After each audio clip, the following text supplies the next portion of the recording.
North Court Real Estate projects a 5.7% expansion in Nigeria's construction industry this year. Ayo Ibaru, Chief Operating Officer for Real Estate Research, says the Nigerian market is defying the odds, and he joins me to discuss the company's projections. Ayo, thank you so much. It's a pleasure to have you on the show today.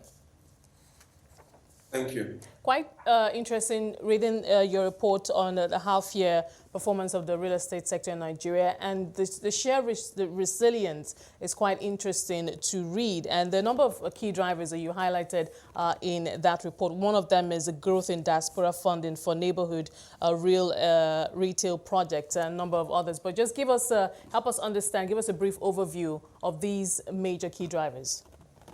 Thank you so much for having me.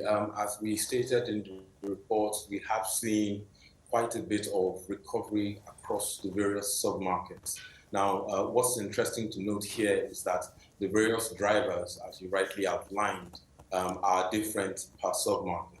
Now, for residential and retail, we have seen quite a bit of diaspora investment. And in our discussions with a number of developers, they confirmed to us that in their gated community development, and that's speaking to residential, you have as much as 60 to 80% off plan already taken by diaspora investing.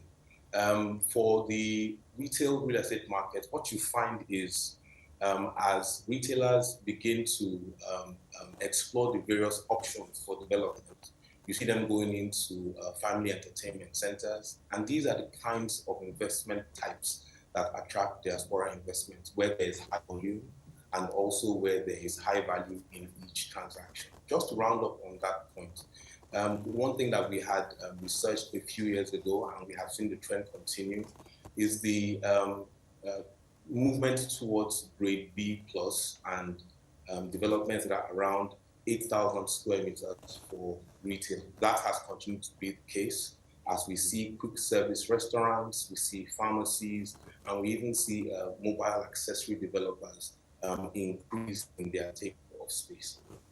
Now, for this gated community development, we talk a lot about the shrinking middle class, of course, pressure on the consumer wallet, especially, again, the middle class. But like the report pointed out, it's still a leading development pathway. Talk to us about, are there changes being made in perhaps the size of the developments, the type of amenities, etc.? Are there any cutbacks, or developers are mainly just being innovative in their approach? Yes, you are right when you say that. But to speak more from standpoint of community or the gated community development, what we have seen as we followed the numbers was, if the average individual has to make a decision as to where to stay, you are more often likely to get more value if you lived in a gated community. It's also safer. And the pooling of services meant that per house, you would spend a lower amount of money on cleaning, on security, and on things like that. And so what we find is each developer found a way to reduce the spend per household in their gated communities. I was just talking with a friend who lives in a gated community yesterday, and things like having a common electrician, are the trend now, having a common plumber. So that way developers reduce the cost, and that's on the side of the services. And this was critical, especially when, as you discussed in your last segment, when fuel prices went up.